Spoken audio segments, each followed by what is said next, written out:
You're listening to America's Diesel Podcast.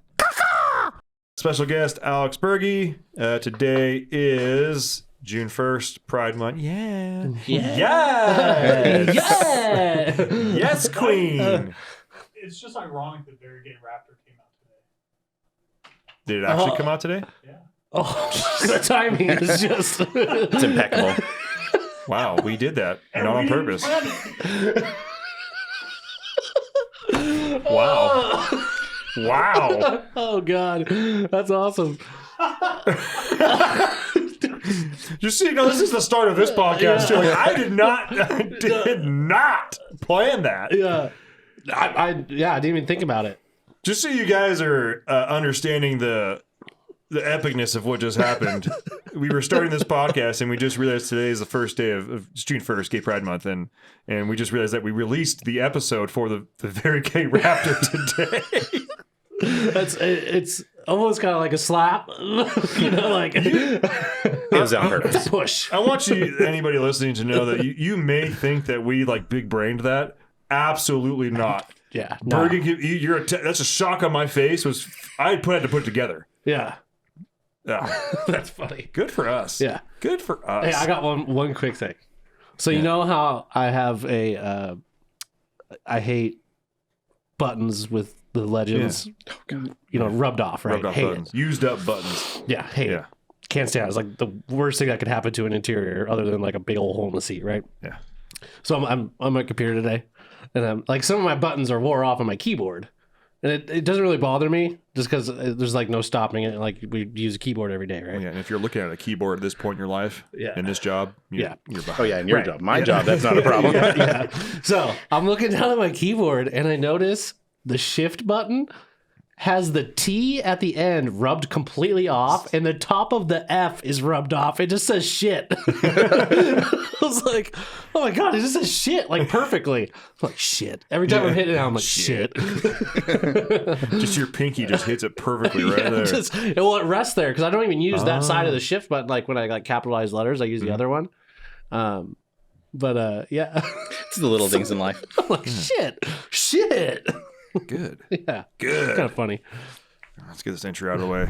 This week's podcast episode is brought to you by Fuel Bomb Diesel Additive, an additive designed for diesel enthusiasts, made by diesel enthusiasts. Ben, take it away.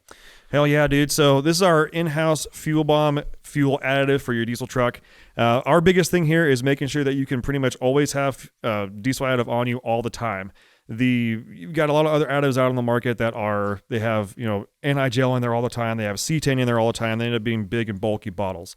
Our standard everyday diesel fuel additive is 1 ounce per 32 gallons. And that's its main job is to make sure that your fuel system stays lubricated and prevents the formation of algae. And it should also help you in colder climates too. Should definitely help you in colder climates.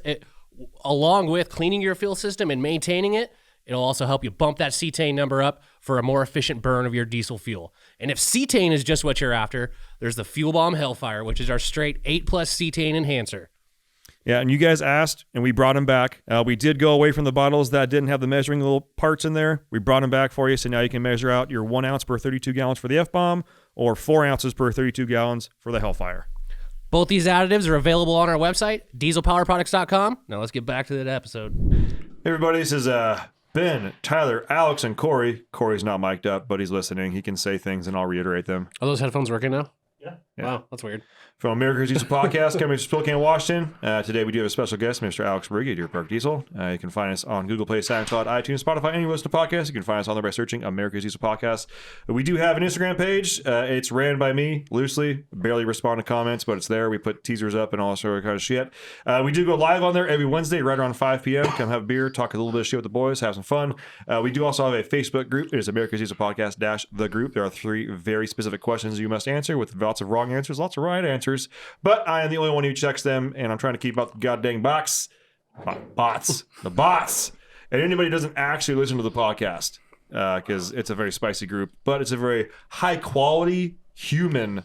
The quality of humans in there is high, and the spiciness is higher. Is even higher, yeah. But it's good stuff. Tyler, reviews. Oh, yeah. Let's keep those reviews coming in. We're moving up the ranks. We greatly appreciate it. Leave your 5-star review on any of the platforms that Ben mentioned earlier. Screenshot that review, send it to podcast at dieselpowerproducts.com. Make sure to include a picture of your truck and an address so we can possibly send. Ben will maybe send you a sticker if he likes you. Possibly. Yeah. Some of the emails I've gotten are getting like a little angrier and angrier, and I like it.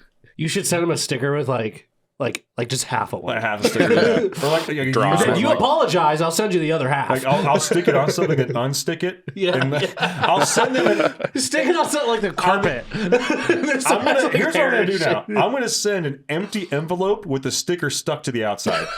Or just the backing. Leave the backing and the envelope, the sticker stuck to the outside. Yeah. Here's your fucking sticker.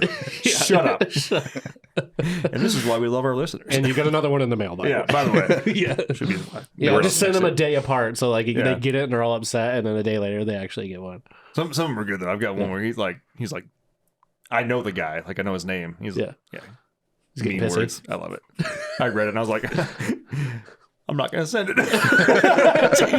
Do you double down? See how far I can take this. Yeah. If you need parts for your diesel pickup, make sure and check out dieselproducts.com. You see that quick ship logo. It's guaranteed in stock, ready to rock. If you are placing an order online, in the order notes section, make sure and write the word or type the word podcast. That way we can tally up those orders at the end of the month and let the big guys upstairs know that we're not just down here farting around, drinking beer, but helping people spend money because money makes the world go round. If you're placing an order with our knowledgeable sales technicians, let them know that you are a podcast listener. And again, just helps us kind of tally things up. Receive absolutely nothing monetarily, possibly not even a sticker. But should something happen with your order, we get that handled lickety split. It has happened, and I am happy to do that for people because I play fucking favorites.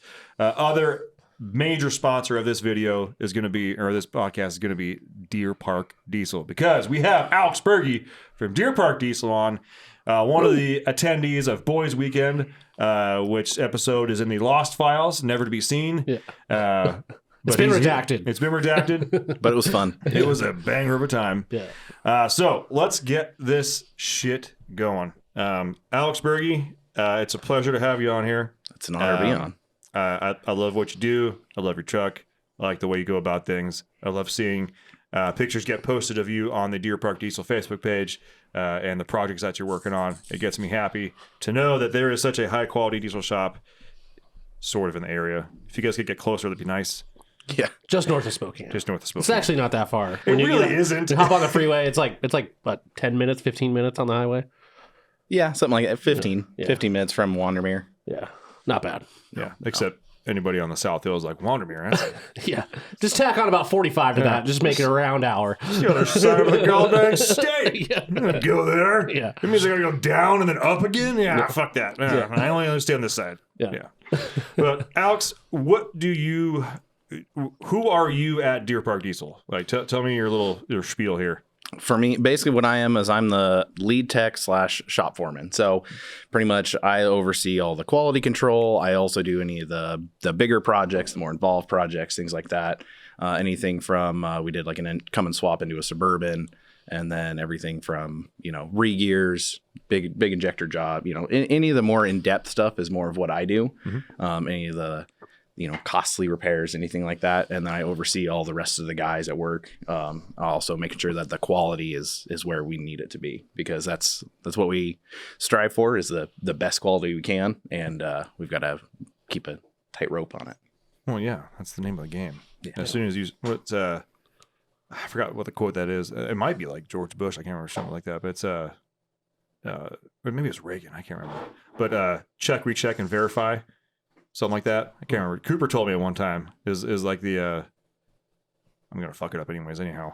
But I really appreciate what you're doing there to keep that, the product coming out of your shop high, which I like. You guys have a really good name, especially amongst us and amongst other people. So good job. Keep going. Before we get too far into it, I do need to give a shout out because I had my drinks paid for by Deer Park Diesel randomly at a restaurant. Oh, really? Yeah. That was Greg. That was the That owner. was Greg, yeah. Yeah, I was pretty sure that was him and his wife, but I figured it was them by themselves. They're probably on a date night. And then we were there for like an HOA thing, but then my wife and I stayed after and had a drink. And I was like, I'm pretty sure it's them. Like, and I've messaged Greg a bunch of times, like, when we've talked a bunch of times. I've never actually met him in person. He's honestly a super awesome dude. Yeah, I'm sure he is, and I'm sure we've been to the same place at the same time. I'm almost positive that I've passed him in Costco before. It's one of those things like if you've never actually met someone in person, that first time you're like, is that him? And it's always Costco. It's always Costco, yeah. And it's like, is that him? And then the moment passes, like, I'm not going to go back and be like, hey, you Greg? Well, yeah, we ordered drinks and then went to close out, and the bartender was like, these are paid for by Deer Park Diesel. And my wife looks at me, I'm like, that motherfucker. Pull out my phone, message him, I'm pretty sure you're still driving home. I literally messaged him like, you motherfucker. And he's like, ha ha! Love you guys. I was like, you son of a bitch. Gotta get you back. Yeah. Maybe I'll send him a box of dildos up to the shop or something. I don't know. His was a lot nicer. I feel like that's not a fair trade. It'd be hilarious for me, though. Yeah, it's for the lulz, all right? It's for the lulz. So, how did you get to where you are now? Did you just wake up one day and like, bam, I'm shop foreman, or did you cut your teeth somewhere? What'd you do? How'd you get there? Man, I started in actually working at body shops. So I was lived in the same neighborhood as a owner of a body shop, local body shop in town, and didn't leave him alone until I got a job. So just consistency and persistence and annoying the crap out of them. But I mean, I've been working on vehicles forever, but basically I worked through that and just kind of stepped up and then stepped to another same basic position in a body shop, just kind of fixing all the suspension and mechanical issues. And then I had a friend that worked up at Deer Park Diesel, and he's like, man, we're really striving for techs. And I was like, man, that's what I want to do. Not changing out suspension parts on broken Kias. Yeah. Yeah. And my brother got me into it a lot too. He had a 9412 valve, so I love that crap. It was just got me into the passion of it, and then that opportunity opened itself. And I'd worked on them a little bit. I think at the time I was maybe 19, 20, something like that. And I was like, yeah, let's take a shot. Mm-hmm. I already lived up in Deer Park, and I was like, well, shoot, drive's only 4 minutes now. Yeah. But and then just busted my ass, man. That was the name of the game. Bust my ass until I can make it and put out the best work. I've always tried to put out the best work I possibly can, even on my own stuff or back when I was working at body shops and stuff. But it's just dedication and willingness to do a good job and passion for the industry. Yeah. So if you don't mind me asking, how old are you? I'm 28. 28. So you've been basically wrenching in the industry, teaching yourself how to do this for the better part of 10 years, then I assume, yeah? Yep. Right about 10 years now. So any of you younger guys listening, it is possible to do this, but you're not going to wake up one day and just do it. You got to actually grind it out. Oh, yeah. And I'm sure it was super easy, right? There was never any setbacks or anything. Oh, never. Yeah. Never. Everything went according to plan. Yeah. You're never eating ham sandwiches with no cheese. Yeah. Perfect. Okay. Everybody seems to think you wake up one day and all of a sudden oh yeah, I just, succeeded. Yeah. I'm here. I did it. That's not how it fucking works. No. So, what is your current daily driver? Current daily driver is I have a 2006 Dodge 2500 with a 4-door long box. And how much time do we got? There's a long list. During Boys Weekend, I made a joke during the recap episode or something like that. But it's again, all like-minded. It's we're pretty much all the same dude, all hanging out all weekend. Yeah. But it's even when we're in the woods and there's a beer and a fire and no internet, we all end up standing around Burgi's truck looking at things and pointing and talking. Yeah. We would I guarantee when we leave here, we're probably going to end up standing outside before we leave and pointing and talking again. Yeah. Because we can't get away from it. Same day.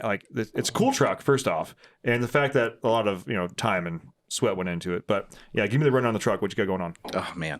All right. So like I said, 06 Dodge, originally 5.9. It is now a 6.7 truck.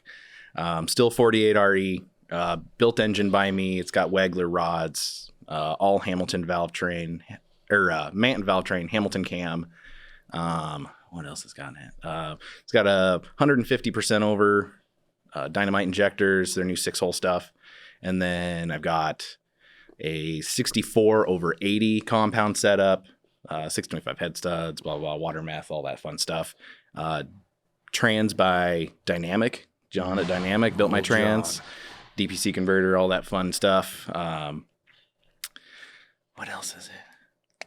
As far as suspension, I've got basically, it's mostly Thurn stuff, but it's basically a Carly backcountry. We said we got no I problem know, we with don't Thurn sell shit. it. We don't sell it. That's all. That's the reason why I put it. I know. We are a dealer for it. Notice the shirt, dickhead. Yeah. Now that we got that out of the way, they do actually make high quality shit. I have a lot of friends who run Thurn stuff. Yeah. Yeah, they're good stuff. I've done a lot of Carly. We do some Carly stuff here and there, and honestly, all their stuff's good. Carly, Thurin. The big thing now is just who has it in stock. Right. It's true. It is. We touched on that during like COVID and like that. We actually got set up as a Thurin dealer just to start like, okay, like we're starting to get to the point where like nothing is shipping out. And the whole reason the deal never ended up finishing, going through and get on the website, because we're like, this is the demand we have looking at. Can you fulfill it? And they're like, No. not any quickly time. And I'm like, cool. Well, we're ending on good terms. Like we literally never put anything on the website, but like we appreciate you guys like doing that. And the time may come, we may end up having the website. I don't know, but it seems to always be there's like a Thurin or a Carly camp. And for some reason, people think they can't be friends. Yeah. It's like, Yeah. like, guys, you realize you both are spending like good money to have high quality parts. Like, shut the fuck up and be happy. Like, just be glad that the rough country guy's not coming over. Like, yeah, I got coils on my truck too. It's like, nah, get out Not of the here. same. Yeah, not Get the out of here same. with that skyjacker. Not quite the same. I've got some rough Carly country? stuff too. Yeah. I've got the Carly leaf packs in the back, and then the Thurin coils, sway bar, Thurin tuned foxes, and control arms, all that fun stuff. Nice. Bomb dirt roads at 40, 50. Looking at doing some pin top Carly Kings. Yes. I'm looking at it like, that's a lot of money, but it'd be so nice. It is. It's only about 3 clicks away to order them up. It's only We might fucking have them in here. I don't know. Yeah. I don't think we do. I don't think we do either. But yeah, pin tops. As someone who ran pin tops, that's the only claim to fame I have with suspension. Yeah, but it was with leaf I springs, know. Ben. I know. It was. Okay. I know, right? just a little bit less of a wagon. All right, pin They're tops. awesome. They're awesome. On my leaf spring truck. Yeah. I literally make fun of myself to Yeah. this day for that type of shit. Yeah. Like, I love Carly, but man, $7,000 for excursion suspension. Yeah. It was cool. It looked awesome. It did, looked and sweet. rode- It actually did ride really nice. It rode really well, but Yeah. it was the always like asterisk. Yeah. like- It's still leaf spring. Like, you have to give people that, like, yeah, it's got Carly suspension, but it's still leaf Still leaf spring. Yeah. Yeah. It's like, dude, this thing rides epic for a leaf sprung truck. Yeah. Yeah, Yeah. I know. Dude, it rides really, really good. Like it corners really well for a leaf sprung truck. Yeah. Whatever happened to that guy that emailed you? It was like a year later. And he was like saying that I think it was an excursion he bought that same kit and it said it was like riding like shit. Oh. And we were looking at that email together, and you finally found like when the last time you corresponded with him, it was like a year ago. Minimum year ago. Yeah. Like he had ordered it and he waited like 9 months to get it. Yeah. Got it. And then emailed me like a year later and then emailed again like 2 years later. Something it's just like It was crazy. Super long span. Yeah, I don't delete emails either. So like I'm just like going back like where the and like he said his name in my voicemail and I couldn't spell it right. And it was like I can't remember exactly what his name was. But what came down to it is exactly that. It's for a leaf sprung truck. Yeah. It's still leaf sprung. It turns out I actually sold it to him Yeah. because I ended up talking to him. And I was like, dude, I ran this on my excursion. He's like, that's the kit they use like in the desert in their videos with their excursion. I'm like, yeah, that's exactly the kit. I ran it. It thing's badass for a leaf sprung truck. Yeah. Like, I'm not gonna lie to you. Like, as far as a leaf sprung truck bolted on in your driveway, you're gonna have to weld the tabs into the back for the shock mounts. Other than that, like this thing is like it is the most badass kit you're gonna get that bolts on in your driveway for a leaf sprung truck. Yeah. Bar none. Like it is the best. All right, cool, yeah. And then when I ended up talking to him, he's like, I feel like it could do more. And I'm like, for a leaf sprung truck, it's doing everything. Yeah. Like, I There's don't know not if much more, bud. Like, I Put don't know radius arms and coils on it. Yeah. Then you're going. I was like, I don't know if you like understand. Like, we're using like 1920s technology on the front of the truck here. So the fact that you've got like a 7,000 pound SUV like eating whoops with 37s, right? Just be fucking happy. Yeah. It's tight. Be happy. Be happy your spine isn't compressed. Exactly. Yeah. Your other option is coil conversion. Yeah. How much does that cost? $3,000. Yeah. More. Like, wait, that's way cheaper than the whole kit. Yeah, I know. Well, why didn't you tell me that? I was like, I'll be honest, sir. I'm on my second excursion now. And it's got stock suspension. And you know what I'm going to do? Oh, when the opportunity arises, it'll get coil swapped. Yeah. That's what I'm going to do. Yeah. Because I don't want to have the asterisk anymore of the 4-leaf sprung truck. Yeah. Yeah, so your truck sounds easy, like it was like 500-600 horsepower. Oh yeah, super easy. Yeah. I haven't been on the dyno with the current setup with injectors and stuff like that, but it should be right around 1,000 to the tire. I would believe that. With the way you are on things, yeah, I believe that. That's a good round number. It's a good round number. I also know that I'm not saying you're a sandbagger, but I know that you're also realistic. And you're like, if I say 1,000, that means it actually really has to make 1,000. So, yeah, if I crank this up, it's like 14.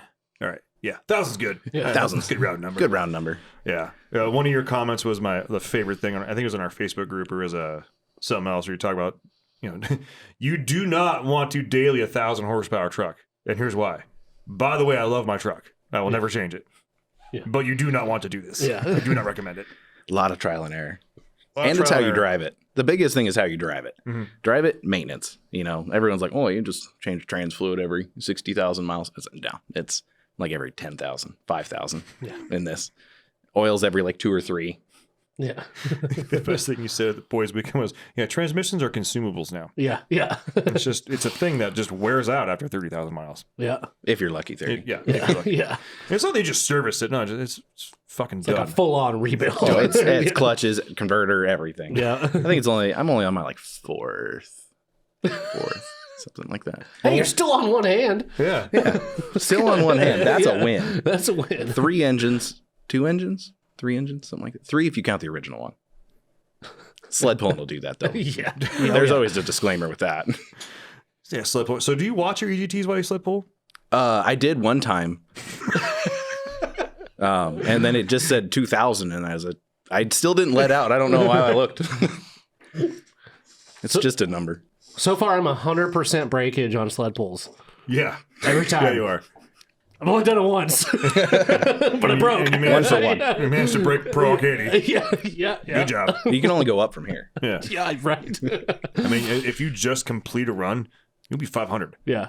You'll be good. It's funny with sled pulls. Like, I wasn't ever into sled pulls. Like, I like drag racing way better. Mm-hmm. And when I finally did it, I was like, this is actually kind of fun. It's super fun. This is Less kind roll of- cage. Yeah. I love it. I like watching it. I want to do it. Yeah. But I was hooked. I've been hooked on sled pulling even before I got in the industry. Yeah. Just watching it on TV and shit like that. And none of my friends do at all. Yeah. I was so excited It's something you got to be there for to watch, like live. yeah. Like, you can't watch it on TV. It's a whole experience. Yeah. I watched it on TV till I went to one. Yeah. And then when I went to one, I was like, I'm never fucking watching this ever again. Yeah. And I'm going to try and go to one anytime I can. The first sled pull I went to was with you. I had never gone to a sled pull. Is that Moses? Really? Yeah. That was the first sled pull I ever So went. that was Moses Was it in the like... first? Yeah, it was the first sled pull I ever went to. That was Moses in like 17, I think, maybe Yeah. 18. Yeah. So my first sled pull I actually attended was like right after I moved up here with Tyler Kipp. We went to Moses Lake, and it was the one year they had it inside. Oh, yeah. I remember that year. No, that is my second. I'm sorry. It's my second. Because Okay. I was there too for that one. Were you? Well, I did go to the inside one once. We must not have been actual friends yet, because I went there I literally caravan there with Kip. Who was all there? I know Cody was It there. makes me feel old, and that was a long time ago. It was 2014. Yeah, I don't know if you guys were there for Well, that so one. they do two of them though. They did the early year and the late year. At that point, they Maybe was I pulling would- for a cure. Yeah. Yeah. Pulling for a cure Yeah, was yeah. in October. Yeah, I went to the October one. You may have gone to the first one in the early in the season. No, I'm pretty sure it was. Well, maybe you just didn't say hi to me because we built a beer tower. It was great. Yeah, I definitely wasn't there for that. We had a booth inside. I remember that. There's no booth. There's the BD was there. They lit up their jet turbo. Yeah. And I drove my mega cab there.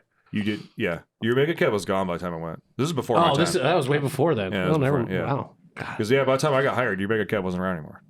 That's right. Yeah, Yeah. Wow. putting pieces together. Jesus Christ. Yeah, so I went to, I was so excited. So when I moved up here, my wife hadn't moved up here yet, and Kip was like, "Hey, we're going to sled pull Moses Lake." I'm like, "Fuck yeah, dude! Let's go. I don't know where Moses Lake is. Yeah. I've never been to a sled pull, and I'm thinking I'm going to like NHR, like just some fucking. No, you're going to the county fair. I'm going to the goddamn. I've never heard of Moses Lake, my like concept of what Washington is completely like skewed at that point. I'm just like, I'm in the red side of the state. Hell yeah, fuck California, let's ride.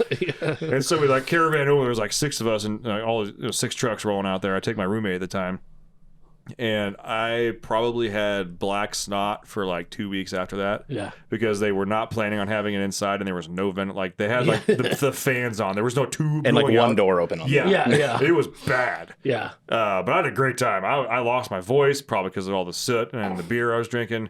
But then I still managed to drive home like 2 hours, so that was good for me, right? You know, Yeah. good choices. I remember those days driving home like 1 a.m. from Moses Lake, 2-hour drive. You're like, just Yeah. Drink And then a I lot. tried to get my wife into it. I was, oh, babe, I went to sled pull and I had so much fun. You're going to love it up here. You know, and she loves it up here. But then we went to our first sled pull and it didn't help. The weather was total shit. It was like cold and kind of wet. But after like 2 or 3 pulls, she literally turned to me and said, like, I could be cleaning the bathroom right now. you're like, that's what you're thinking about. And I was like, fuck. Like, can I get you another drink? Like, Yeah. can I? I'll find you a hot chocolate. I'll figure something. You want a white wine spritzer? Fuck, I'll figure it out. Yeah. Like, just get happy, please. And she's like, no, this is terrible. Like, I'll go get you an elephant ear. Yeah.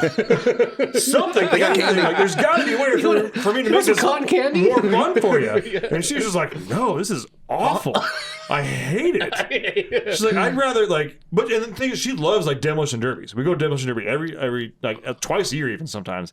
She loves that shit. She loves drag racing, like going to see drag races. That's exciting. Yeah. But like a sled pull, she's like, this is dumb. Yeah. And I'm like, oh, it's not. It's so cool. You just don't understand. Yeah. And she's like, the only thing that she found funny was that when truck stopped and goes, everybody in the crowd goes along with it, and she's like, that's kind of funny. It's kind of cute. A whole bunch of like big tough diesel guys all at the same time go. That's funny. We're immature, okay? Yeah, we're just big kids. Yeah. That's all that happens. So as far as like racing, sled pulling, is that the truck you do it all with? Yeah, I do everything with that truck. So I try to make it sure it doesn't break a lot, but that doesn't work. As I can tell with your 4 transmissions and 3. I had a pretty good span like last year and the year before. I had it for like a year and a half, and all I did was do oil changes. It was pretty nice. Wow. Yeah, and then fall came, and then I had to do a cylinder head and injectors, and then a transmission right after that. So it was good and then really bad. And this is why my 7.3 has a stock turbo. Yeah. Like a mild tune. Not that it has enough power to hurt itself. No. Yeah. So what is your, like, in the shop? And I know we talked a little bit about this on Boys Weekend, but I'm going to recap a little bit of it here. So obviously having stuff come into the shop and whatnot, you don't have to name names or anything like that. But like, is there one truck that came into the shop that was just like the biggest basket case, or sold the wrong parts, or like you're coming into the game late and you're like, how did this end up getting this far this way? What happened? Tell me about that one. Oh man, there was one. We had one customer that had it's an LML, it's an LML Duramax, and he's like, I called this place. They said this would be a really good turbo. My VGT went out in my Duramax, and I just need this turbo. I was like, okay, it's cool. I put it on, and I towed my boat, and it's smoky. It's smoky, and it drives like crap. He's like, all right, well, what turbo did you put on it? Oh, I put a 369 on it. Party.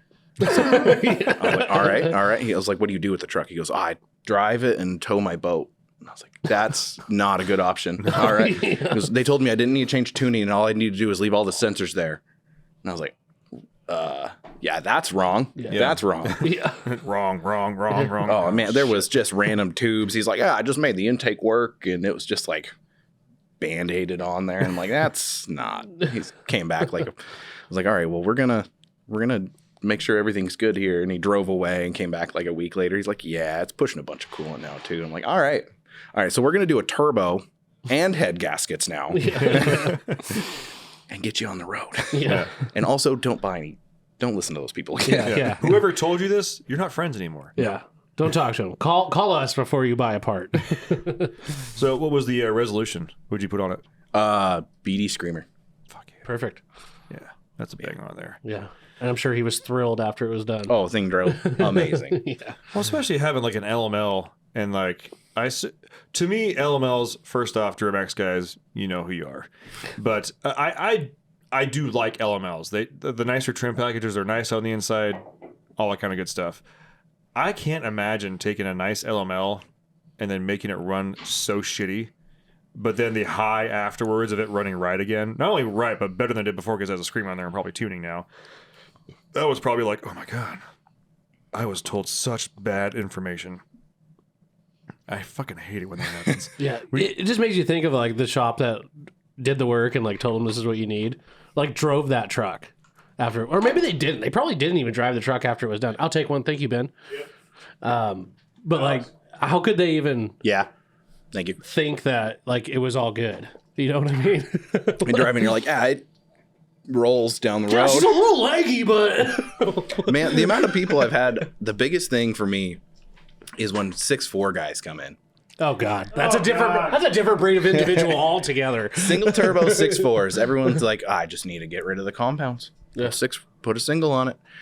Every single 6'4 with a single on it I've driven is one of the worst driving trucks I have ever driven. Yeah. And I love 6'4s. Yeah. For the short time that they're running, they're fantastic. Yeah, I was just about to say, like, you need to finish that statement. Yeah. I was like, what? We're going to have a fight. Yeah.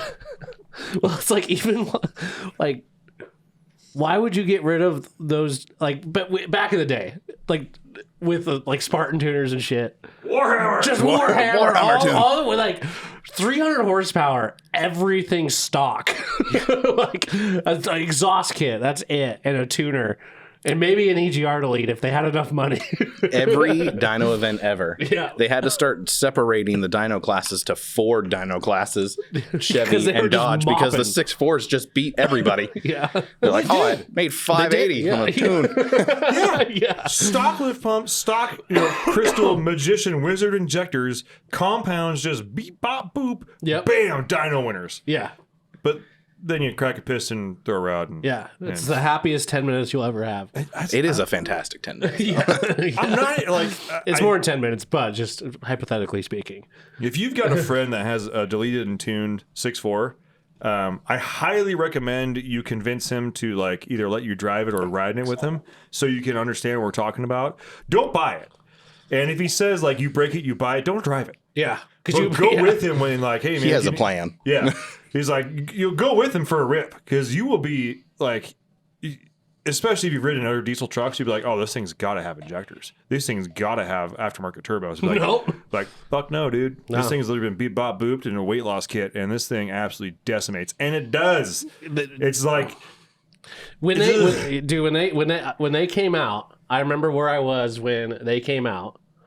I was going to school for diesel mechanics for working on diesels, and when those trucks came out and like the tuning started coming out for them and all that shit, like the videos on those trucks were just insane. Yeah. You're like, oh my god, compound turbo, freaking stock truck, like that's badass. everybody's got their like 2.5 And then megapixel, Blackberries trying to take Yeah, burnout videos and shit. yeah. And they were just screamers, and they sounded just Mean. mean as fuck. Yeah. Just growly, just like damn. Like the only cooler, the only rival that like a really just pipey, absolutely strung out 6.0 has is an absolutely straight piped strung out 6.4. And the only thing with the 6.4 is you really got to be getting it in the catch up because it's compounded. The best muffler in the world is a second turbo. Yeah. Fact. Yeah. But to get that thing to start getting all crackly like a 6.0 gets and start popping at you, you got to be in like 4,800, $5 grand, yeah, 55. you gotta need to be. Yeah. You gotta be feeding it. Just like, guess what? Today you're gonna die. Yeah.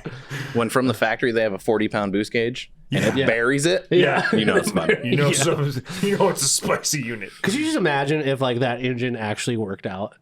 Do you think they would still have a 6.4 today? Like, do you think they would ever build their own engine? I think, and this goes. I mentioned this in a podcast. I think the 6.4 was bad timing and caught a bad rap, to be honest. Yeah. If they hadn't had to rush it after a 6.0 and choke it down with emissions on there, like let's say emissions never happened. Yeah. Okay. And didn't have as bad of a drive pressure issue as it does because of the emissions and whatnot, and 2 fucking EGR coolers on it. Yeah. And probably one of the most inefficient DPFs known to man. No def. Yeah. This truck was like destined to fail. Oh, their post injection is what kills a lot of them too, because Yeah. they don't to get the DPF hot has to post injection, so it just waters down the cylinders, and then Ford goes, yeah, 2 extra gallons of fuel in the oil. That's fine. Yeah, that's good. That's yeah, made yeah. It's, Diesel fuel is kind of like oil. Yeah. But- well, it's like the So, first, yeah. when I was at GM, the first time they ever mentioned that, like, oh, is that the A1 come in? Yeah, it's like 3 quarts low for oil change. Oh, that's normal. Like, it holds 6. Like, yeah, that's fine. What's the interval? It's like 3,800 miles. Like, yeah, that's good. Are you fucking serious right now? That's a lot of. That's half the oil. That's half the oil. Like, oh no, that's fine. It's fine. Off I'm the like, stick. okay. Yeah, I do think the 6.4's got a bad rap from the get go. Like, if the 6.4s came out when the 6.0s did, like that was their answer to having just EGR on there, maybe. Yeah. I could see that if they had time to refine it, and then maybe it would have had a better. But I have a love hate with 6.4s because, like, we all know, like, it's the best 10 minutes of your life. They get down, like, I will never debate that. Fantastic drivetrain, fantastic truck, fantastic transmission. The transmission, interiors, is fantastic. I love it. But when you like the heart of the the heart of the truck is like already has high cholesterol. Yeah. It's like on the verge of having a heart attack. if they had just the piezo injectors, I would love to see a CP3 on that. But even if they had just for some reason had like a CP4 or like the HP4 on there or something like that with factory compounds, piezos, it's got the factory lift pump on there. That truck's built for war. Yeah. Like it just Just some tweaks, different some pistons, tweaks. max And- force pistons. nice factory head studs. And just because we learned from the 6.0, I did just mention it coming out when the 6.0 did, but like, okay, and like figure all that out. I kind of just think it caught a bad rap. You can buy a engine from Ford with ARPs in it. Did you know that? Wow. Like when you buy a reman engine, like a 6-liter or a 6.4, you can buy it from Ford with ARPs in it. Wow. I was like, oh, look at that. You're acknowledging the issue. Yeah, and that's actually a very rare case of the aftermarket influencing OEMs. Yeah. Like, it blows my mind. ARP probably reach out to Ford and be like, listen, guys, Yeah, Cut a deal. we know you guys that engine sucks ass and your head bolts might as well be cardboard. yeah. Like, just here. Like, it almost makes you wonder. Give you a good deal. If Ford was like, you know what, we should make our own head studs, and then somebody in marketing was like, hey guys, just so you know, like, you need the name recognition ARP head studs, just so you know. Yeah. Because at that time, obviously, up until like 2 or 3 years ago, is like ARP head studs or get fucked. Now there's other manufacturers out there, and I'll be honest, a lot of them are pretty good. Mm-hmm. But up until that point, it was like you had factory, or you had ARP, or you just had like eBay knockoff fuck-offs. Yeah. So Exotics. Exotics. That's Don't use them. Yeah. when you look at the stud and like the little Allen head portion is like completely off center, like if they can't put the damn Allen head in there right, I don't know how It's just like burrs on the threads. Yeah. Like, It's fine. yeah. Either cold rolled threads or it's just Jose there with a grinder. Running them in. It's good. Yeah. C'est bueno. Yeah. Ship it. So with you having the experience that you have, if you had to buy a brand new truck right now to handle your day-to-day stuff, obviously it's not going to be your sled pull truck, it's not going to be your race truck or anything like that. But obviously, you married and have kids? Yeah. Okay. I got wife and 2 daughters. Fuck, I fucking knew that. Fuck me for not knowing. I'm sorry. We've talked about this. Hold on. I know you have 2 daughters. Shit. I'm sorry. But like, obviously, so, I mean, you have kids. I assume, you have horses. Yeah. Yeah. I have 3 horses. Another really expensive hobby. Yeah. And 15 acres, and it's, it works well. Is it true that diesel guys are just horse girls? It's pretty dang close. That's why you need to get yourself a donkey, dude. A burro. I'm gonna, dude. As soon as I get land, that's what I'm my getting a wife donkey. I want a donkey so freaking She wants bad. a donkey and cows. That's the next thing. I want a donkey I could ride though. Oh. We wanted to get a mini as a beer holder for trail riding. They run. Okay. Like we're men here. I It's promise okay. we'll circle back to the question, but this is important. One of the cutest things in the world is a mini horse on a full sprint. Yeah. Like, look it up. That is like one of the cute. And they just have the little legs. Like, that is so freaking cute. It's so cute, but all I can hear in my head is just like raining blood. Do you know all I see in my head? All I imagine. Do you remember Rob Big? Dyrdek? Yeah, Robin Big when he got his mini horse and he was a total asshole. Yeah. That's forever engraved in my mind of all small horses Just are total assholes. backfire. He's a total piece of shit little horse. He's got in his California freaking mansion, Yeah. just running around biting people and shit, like just being a dick. Get out of here, mini horse. Oh my god. Yeah. Okay, so back to the question again. So I don't know if I want to necessarily limit it to brand new, but we'll say like 5 years or new, like up to 5 years old. If you had to buy a truck right now to do your normal family duties, all that kind of stuff, and with your experience being in a shop, what would you get and why? Honestly, Illuma duties. I've said the same thing. Would you step up to a 450, or would like a? I personally, I would. You got the better front axle, so you get a tighter steering radius. So tight. You get the big Dana Spicer rear end. You can get them in like platinums. Yeah. Which is, I mean, You can get it like Big Daddy status. almost I think you can get a platinum with rubber floors. see, it's perfect. You just I know. sweep it out. It's fine. Like everybody looked at us weird the first day when we had that red F-bomb truck, Yeah. because that was like A loaded truck with rubber floors. loaded Yeah. truck with rubber floors with custom ordered. Yeah. I saw that truck the other day too. Yeah, Ricky's truck now. Yeah. Yeah, and everybody like it, and it kind of became a I don't want to say a normal thing. We definitely didn't pioneer. The other guys doing it first, but everybody's like, What's with the rubber floors?" Like, well, I mean, we like nice things, but also like these trucks get fucking used. Yeah. And the rubber floor is actually really nice. You just scrub it a little bit. It's clean. You don't have to worry about a grease stain on the carpet that's never going to come out. Yeah, you take like a shop dustpan or like a brush, just Done. done. A little all-purpose, wipe it off.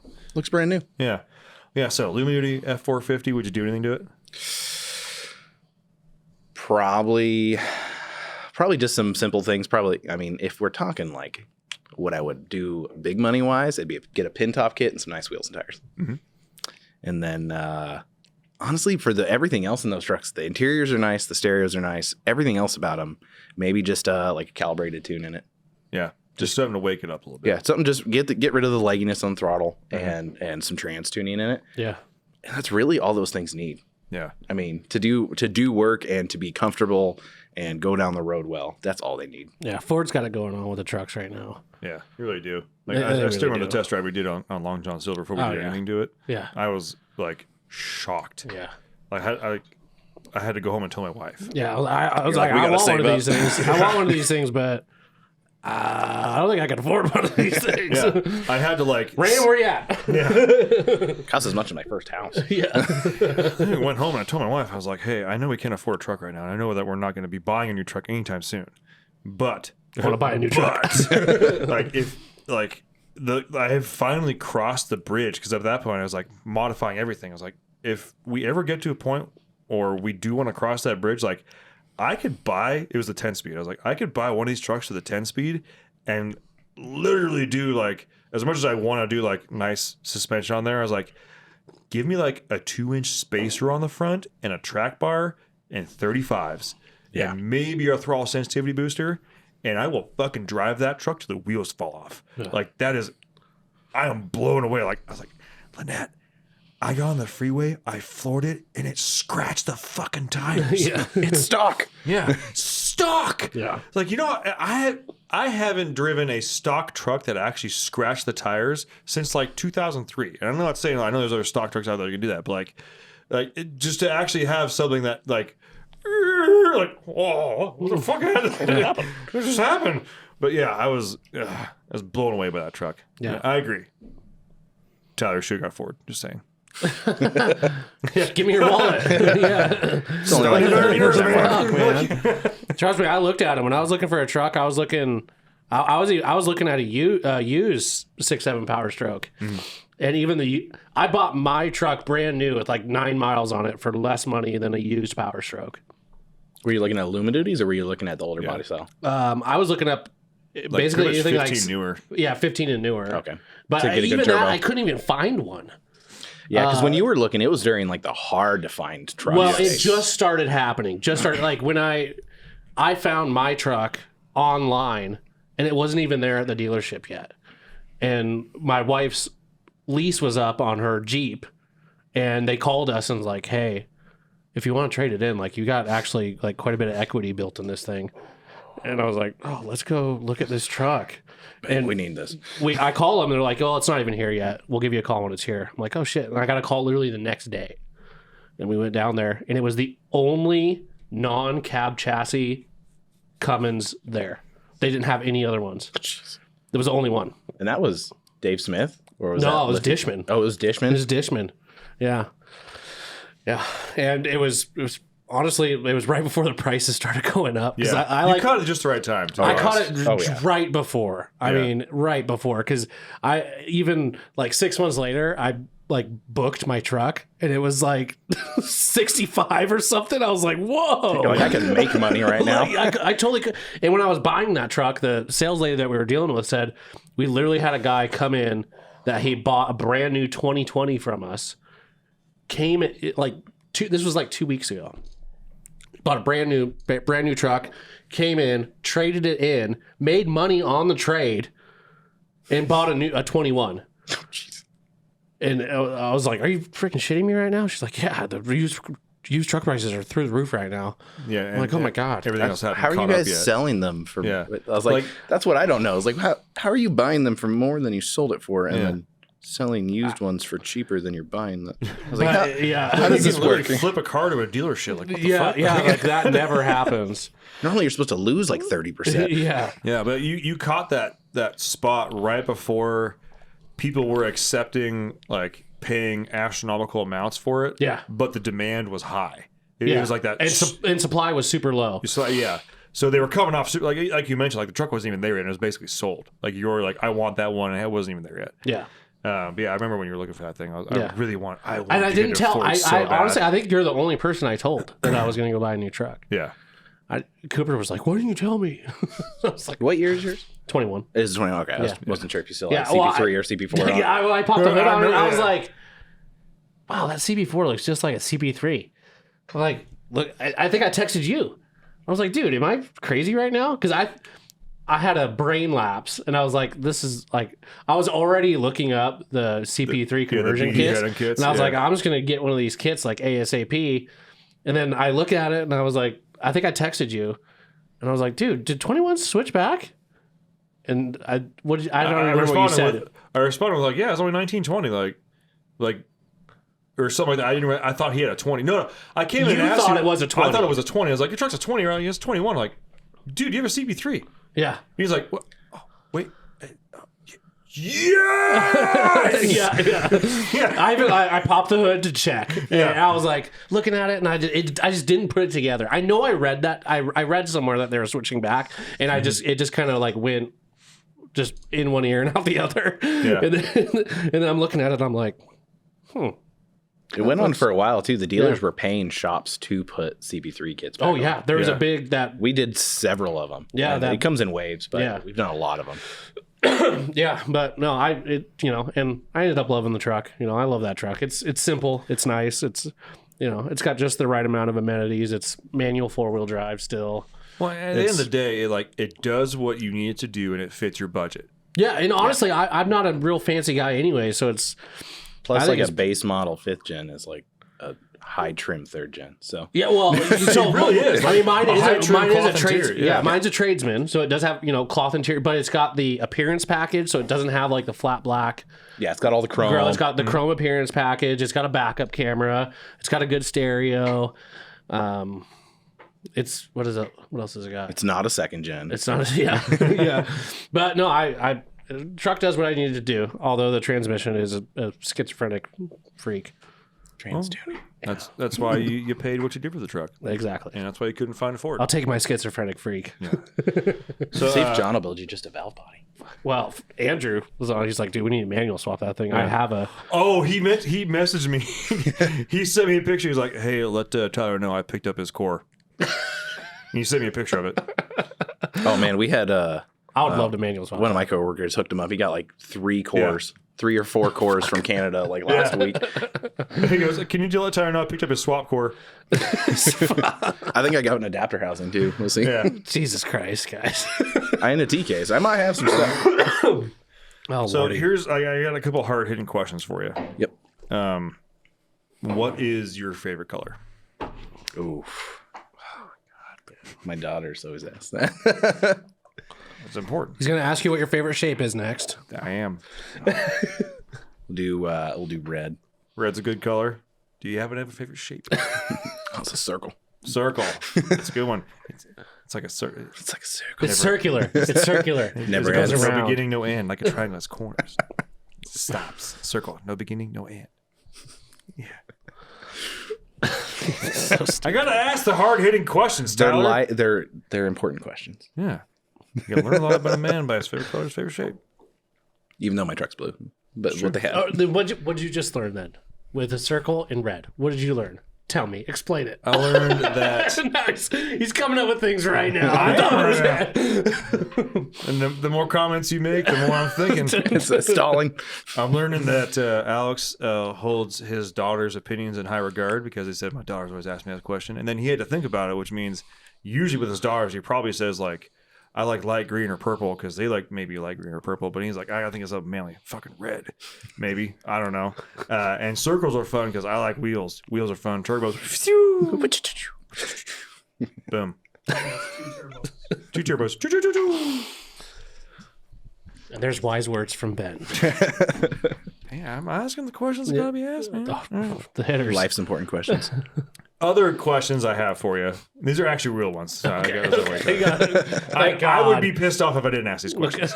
So, being in a shop, like, what is the most consistent thing you guys do on a truck all the time? And it could be like one thing on multiple trucks, or like one truck always comes in for this all the time. There's always one in for it. It could be a couple of things. Like, what's always in the shop for what? Oh man, honestly, Dodges and Fords for front ends. We do a lot of front ends. A lot of front ends. And it's a lot of people say it's just the Dodges. The Fords are getting them a lot more just because of the age. We're seeing a lot of 7.36 liter front ends, just due to age. Yeah. Other than that, we've been going through a lot of transmissions lately. Yeah. a lot of 68s. Well, you got a good guy for it. Oh yeah. He's he's killer on his transmissions too. Again, shout out John Elfer, Dynamic Transmission. If you're in the Pacific Northwest, you need to check that out. Let's see here. But How many Ram rear diffs do you go through? Oh, it goes through stints. Honestly, the newer trucks we don't really see a whole lot. Any of the AAM stuff, those rear ends are pretty tough as long as you change the oil like every 20,000 miles. 20,000? No. I wanted that to be the answer so bad. No, honestly, the most rear ends that we rebuild are Sterlings. Yeah, that didn't surprise me. Because nobody realizes that they have clutches and that you're supposed to change the fluid. So that clutch material goes into the bearings. And then I had one customer, he's like, yeah, man, I just brought the truck in for something else. And I test drove it. And I was like, you realize when you let off the throttle, the rear end feels like it's going to come out of the truck, right? And he's like, oh, no. Huge whine. And I was like, you know the rear end's bad. Like the pinion's flopping around and it's leaking on the ground. He's like, oh, we should probably fix that. Yeah, I think we should probably fix that. I thought it was just a brake squealing or something. I don't know, a toolbox in the back. Yeah. You know, whatever. But honestly, yeah, that's the biggest things that we see all are a lot of the transmissions, front ends, and then doing differentials, stuff like that. I mean, we just started doing a lot more differentials lately. We're Yukon certified shop. So we do all the Yukon stuff, bearing kits, we're dealer for them, all that, all that fancy stuff. So we are certified and recognized from them to do all their stuff. That's good. Finding a like recognized gear shop is hard. Yeah. It's kind of like a transmission shop. Well, not just a shop in general. When you start getting into like specialized things, it's good to have a shop that's like recognized by the actual like manufacturer of the gears. Yeah. That means a lot. Yeah, and it's not just a simple thing of like, hey, we want to say, hey, we're doing this. No, to get recognized as this, we go down to Arizona. We spend a week in Arizona with Yukon in a shop going over gear setups, how to install, metallurgy, everything. What kind of lockers, what to use them for, when to do this, when to do that. And it's not just you guys are good. So like, oh, you installed one of those? Yeah. Okay, check mark. Yeah. Well, Yukon stuff too has been around for a long ass time. Oh yeah. And they have always been like that reliable, manufacturer. I mean, we've offered Yukon stuff for quite a while. We're gonna start. It's on my list of things to expand on the website. Oh, there's a lot of part numbers there, man. man. Don't even get me started. Dude. And it's kind of funny, like having the Mega Cab back here. That's got a Grizzly locker, an old Grizzly locker with the big shafts. Yeah, the one we had to get the axle housings milled out for. Yeah, because they're fucking huge. Yeah, and it makes sense because that thing chirps 42s like it's nobody's fucking business. Yeah, and I had one of those in my truck. I had a Grizzly locker in mine. Yeah, it's awesome for sled pulling. Sucks for daily driving. Yeah, tell me your locker advice here on that. For daily driver, honestly, the Duragrip that Yukon sells is a really good, just a limited slip, pretty basic thing. And then there's a gear trunnion style locker, which is basically what the Fords or what the Chevys or the Dodges have from the factory. And then if you have the GM, all the 11.5s, those have a Gov bomb in them. Yeah, I don't know if you guys what do they call them, the G2s, G80s, yeah. G80 Gov bomb. Yeah. So that's a really terrible diff. So basically, as soon as it's got a tiny little flapper in it, and as soon as it senses enough wheel speed, it flips that flapper out and deadlocks the tires, and then it just explodes. Hence the Gov bomb. Gov bomb. But basically, a good Duragrip or the trunnion style ones, like in the Dodges, those ones you have to know how to drive it a little bit more. So say if you're like rock crawling or getting into tricky stuff, you have to load the brakes a little bit. Because it transfers load like 30% to the one without traction and 60 to the one with traction. So you kind of have to play with the brake. But for most people, we put a Duragrip in. It's the best all around thing. You make sure you're putting additive in it and a good non-synthetic oil only for the Duragrip. And you don't have issues. Yeah. You don't want something clunky. I don't put any physical lockers in trucks unless they're either competition use or it is a selectable locker. I can tell you right now, the Mega Cab with the Grizzly in there, I do not want to drive that truck in the snow unless it's like deep snow. I can attest to that. That is terrible. Yeah. and this is nothing against the locker. The locker's doing what it's supposed to do. Yeah. But when if you've never driven an aggressive mechanical locker and it's your first time driving it, it's going to lock up when you don't want it to. Yeah. In slippery situations that are like normal driving. Yeah. And what I mean by that and then is you're like, sideways. Yeah. Very quickly. Yeah. Very, like before you can even let off the throttle. Yeah. It's already locked in. And like with the Mega Cab, like if you are just not going straight, I don't mean like you have to be turning a certain amount. If you're just not, if the wheel is turned at all and you lean into it, it's all, yep. And keep in mind, those are 42s. Like it's, again, I mean, it's compound and it's got, 513s. I think so. Yeah. It's got an aggressive fucking gear in it. Yeah.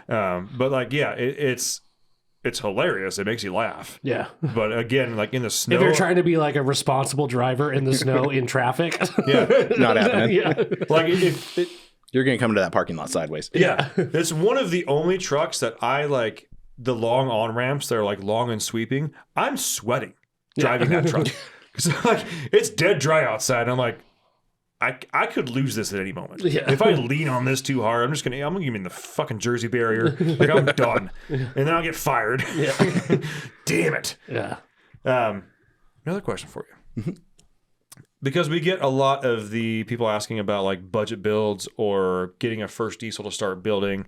If you had to start from scratch and you were working on it, the $20,000 or $30,000 always kind of seems to be the budget, like parts and truck.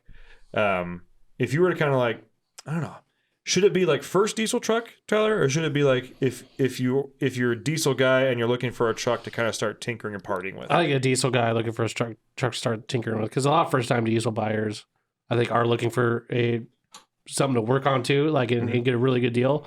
And so obviously 6.0s, high on the list there. But like for someone who's needing a truck to like maybe they bought just like a camper or something and wanted to tow it. Yeah. Okay, so first time diesel owner, and they need their truck to work. They do not have new truck money. What would you do? And let's say you get like a 30 grand budget. You want one option or two? However many you want to give, man. The- People love options. Not that much. My two that I always kind of round back to is third gen Dodge. Slightly biased, but the prices are good. They're pretty dang reliable. Easy to work on. Super easy to work on. Probably, I think, honestly, one of the easiest trucks to work I think on. so too. I think it is the easiest truck to work on. Yeah. Basically, budget for a trans. You get one in the 16 to 20 range. Budget for a good trans, and depending on mileage, a fresh set of injectors. Either a slightly, set of like Ecos from Dynamite or some 15%, and some either calibrated tunes or an edge or something like that in it. That thing's gonna pull your camper all day, every day. Be comfortable. They don't ride like wagons. They're nice. Yeah. Personally, I like. There's always kind of going back and forth 5.9 versus 6.7. They both have their pros and cons. If you've got the money to make sure you put a trans in either of them, but Basically any Ram. Yeah, basically any Ram. Realistically, if you are towing and you want something comfortable with a family, 68's tow great compared to a 48, honestly. You got to drive them a little bit. You got to learn. You do have to drive them a little bit. Yeah. The same thing with the 48s though. The 48s, you're gaining 2 more gears in between all those, and so you always feel like you're in the power and along with the VGT. Yeah. So, and if the VGT goes out, depending on if some stuff is falling off or not, you've got 3rd gen S300 options. All that stuff's good. Anyone can do one of those swaps in their backyard. Yeah. Kind of a thing. And the next option is a 6-liter, preferably like later ones. 05. 05, get those coil springs in the front. Yeah, get a coil spring one. You get a good 5Rs. I think I've maybe replaced like one 5R. Yeah, they get down. Yeah, they just work. Yeah. And then it's just if you're mechanically inclined, you'll just be replacing O-rings just like a 7.3. That's all it is. Man. They're just more of a pain in the ass to get to. That's all it is. Just call Ben. Yeah. Probably got it in stock. Probably do. Just have a high pressure oil pump and some standpipes sitting on the bench. Standpipe no He gloves does. on hand. No. I He does. I have an extra high pressure oil He pump doesn't even on have a hand all the 6-liter, but he's got it. I don't. But I got 2 7.3s. Yeah, I got an extra high pressure oil pump on hand. Well, you do actually kind of have a 6-liter still. I do. Yeah. I have partial What's going on ownership. with that truck, by the way? You still have that? Yeah, that 450. You want to buy it? I'm good. Yeah. I mean, it'd be a great Exactly. ranch truck. But I told you to sell it when I know. told you to sell it, I and know. you guys didn't. I know. It's a learning experience. I'm gonna carry that to my grave with you. When you're dying, I'm gonna be like, Ben, I told you. You still have that 6.0. I told you to sell it I can see right now. I'm like in 2020. I'm gonna be dead laying there. For some reason, Tyler's gonna live longer than me, but he's gonna get down and whisper. He's like, "You still did. What's up, Dick?" Asshole. Yeah. I saw it in your will to your wife, and now you're putting that shit on her. now she's got to deal with it. But because we have the same body, as you whisper that, you will fall over and die. Like, Well, we're both going to be laying there dead, and I'm going to be a ghost, and you're going to be a ghost, and I'm still going to make fun of you for not selling that fucking 6-liter before you died. we're sitting there slapping 5s, drinking Mac and Jacks, like our wives are grieving. Yeah. Like, Her Cass is down you there. piece of shit. Why? We're out there like You still got that stupid 6.0. playing grab ass, throwing shit at each other.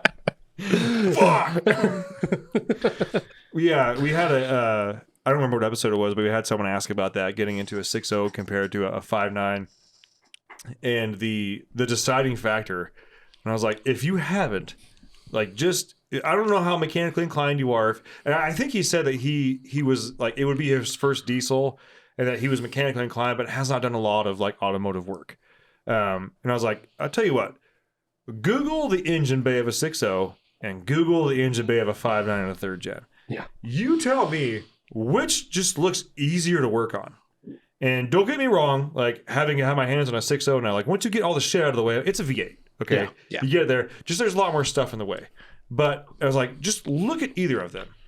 Which one do you feel like you would have to Google more stuff on? Like, oh, there's a manifold right there.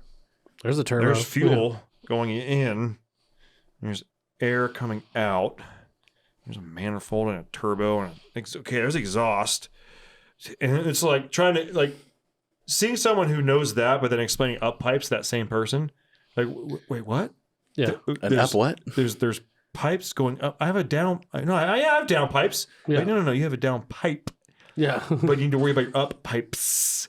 Like, but it's only got one turbo. Yeah, exactly. And you see where I'm going with this. Like, and you start like, man. But it's true. Like, you look at a 5.9 in a truck like that. It's like everything is right fucking there. Mm-hmm. It's all right there. Yeah, I know you already kind of said it, but I still believe like 5.9 Cummins, the absolute easiest truck to work on. Yeah, 100%. They still have weird things, you know. We've been seeing with mileage and stuff like that. You know, we do gear cases and stuff in them, which a lot of people don't want to take on. Yeah, You're pulling the cam out and doing a lot of stuff like that. But for the most part, man, it's injectors, do valve lash. Yep. You get a ton of miles out of them. Yep. That's really what it is. You know, throw a trans in it every, you know, if you're stock, low power, every 120,000 miles, if not a little bit more than that, if you're nice to it. If you take care of it. Yeah. Other than that, man, it's your fluids. Just familiarize yourself with suspension and steering components. Yeah. Or buy a bunch of Synergy and Carly stuff. Yeah. Buy once, cry once, and get it done. So with your experience on like 5.9, 6.7 stuff, is there I don't want to necessarily say trick of the trade, but like, and this could be for anything, but I'm mostly talking about like 5.9 Cummins or 6.7 Cummins related, that like you learned over time, having doing something a bunch of times, and you're like, oh man, that works like way better. Everybody should be doing this, but there's like no way to actually explain this. And for reference, like I remember Burton talking about one time taking the one of the gears off and basically taking tension out of the gear system or something like that on the cam to get rid of chatter or something like that when he builds them. I can't remember what it is, and I'm probably butchering it right now. But is there like an in-depth thing that's like you saw and you're like, man, I wish there was a good way to explain this to people? Now it's kind of a weird question. Yeah, it is. It has a different question. Trying to think of like for me, as far as like you're talking like a process that I do when I'm working on trucks, basically.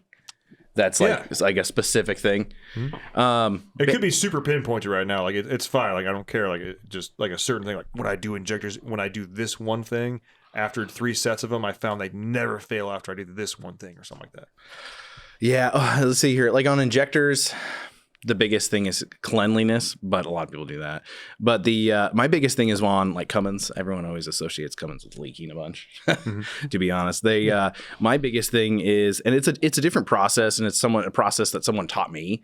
Is we have this special contact adhesive that's made by Caterpillar that we use, and we use it on. So basically, like say you're doing the oil pan, you use this special contact onto the oil pan, and then still use the gasket, and then I use a special silicone on the other side of it, not too much because people out there using too much silicone. Stop. And orange.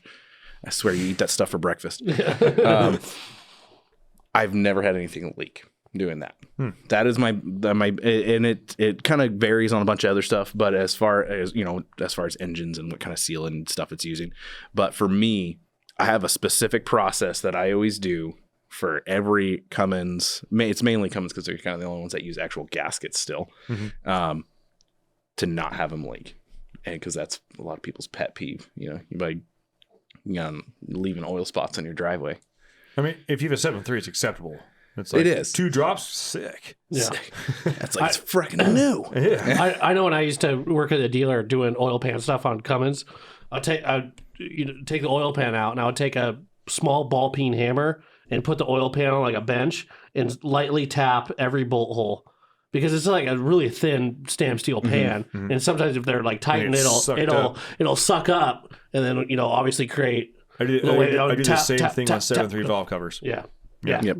Same kind of thing. Yeah. If you buy a 6.7 oil pan, whenever you do, because a lot of them interchange.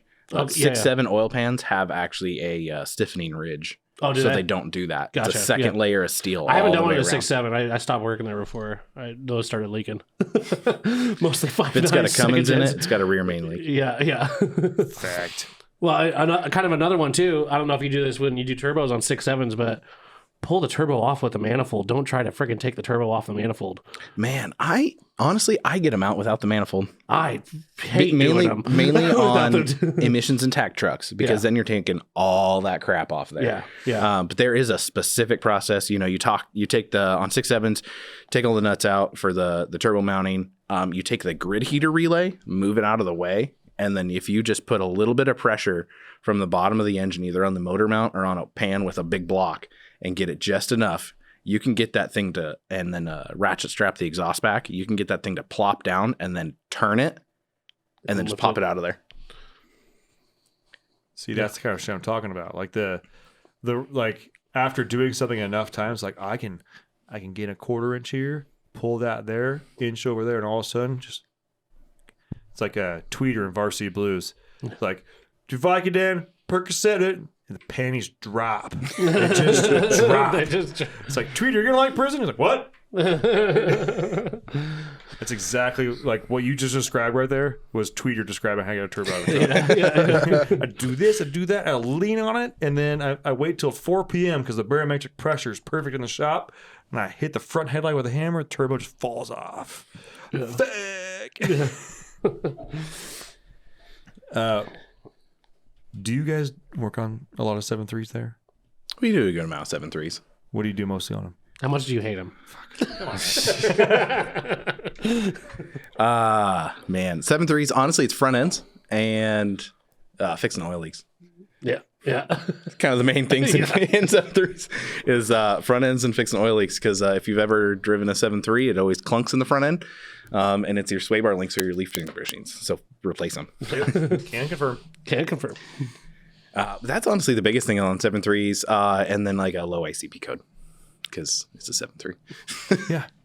I don't know why people just don't like, I don't know. It says high-low, it means it's low. Yeah.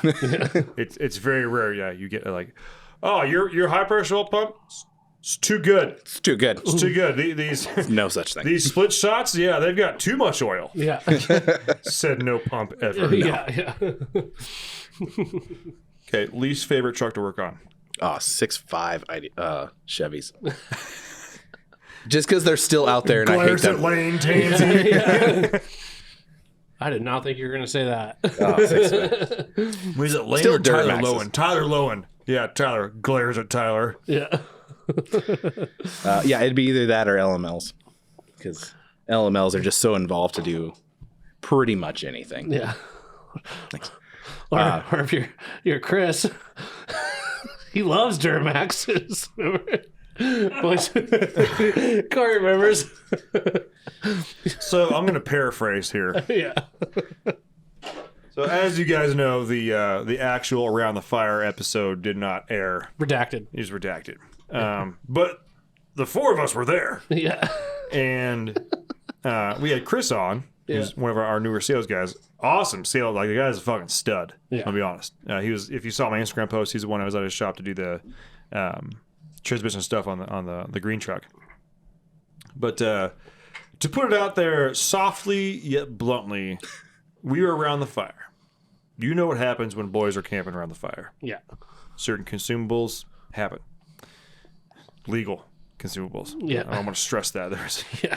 and he basically, in more or less words, requested that most Duramax owners just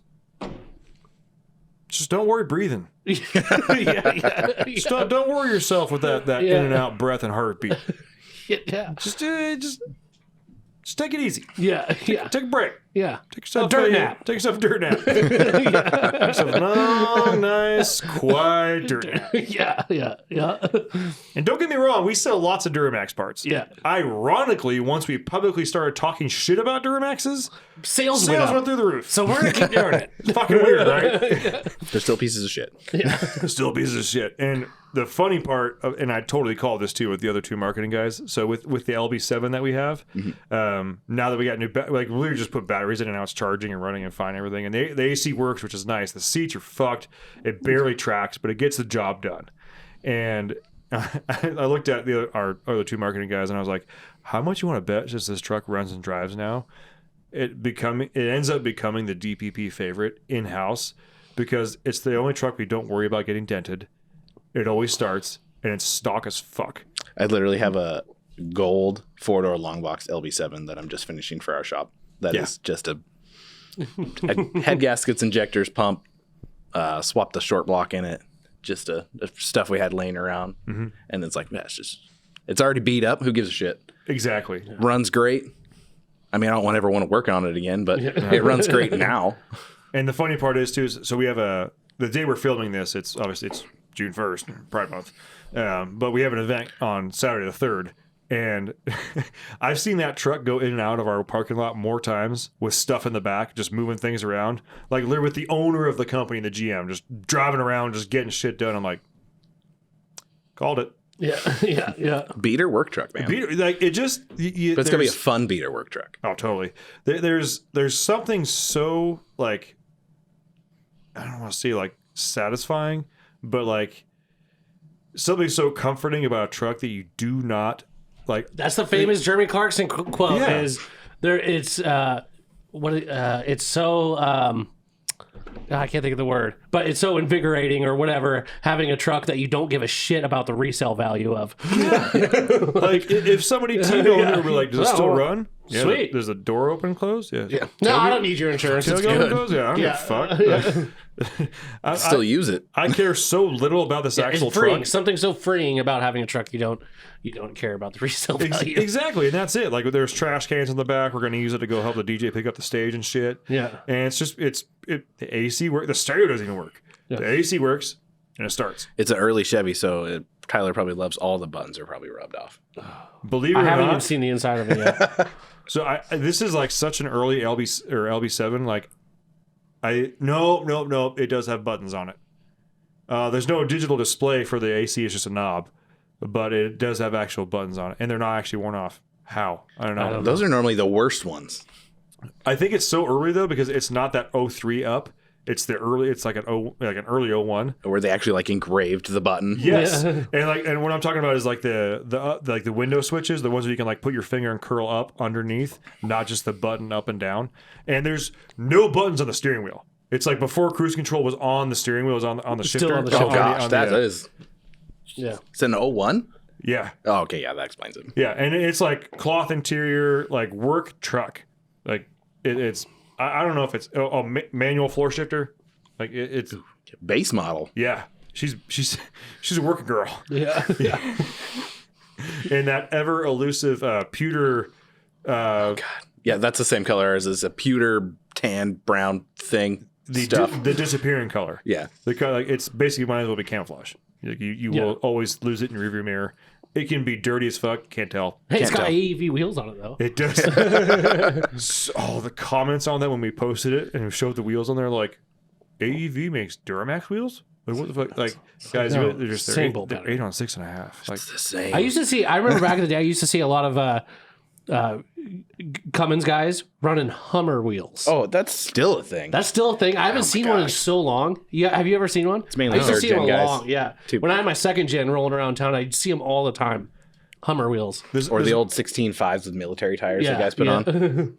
this may be a California thing, but we used to always see lowered Toyota like Tacoma trucks with like the late 90s 5-lug Mustang GT wheels on.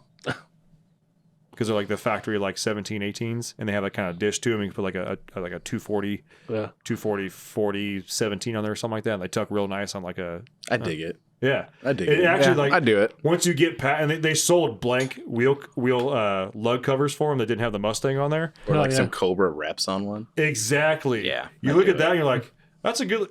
Let's say SVT on the fucking what the shit? Those 4 wheels? Like, yep, 5 on 4.5, baby. It's like, shit. So speaking of 5 on 4.5, and we're gonna wrap this one up here. But what was your first truck? Oh, first actual truck? You know what I'm talking about. Just tell me about it. My Ranger? Yes. Oh man, God, that Ranger, man. All right, it was a 96. You basically built the Ranger that I wanted to when I was younger.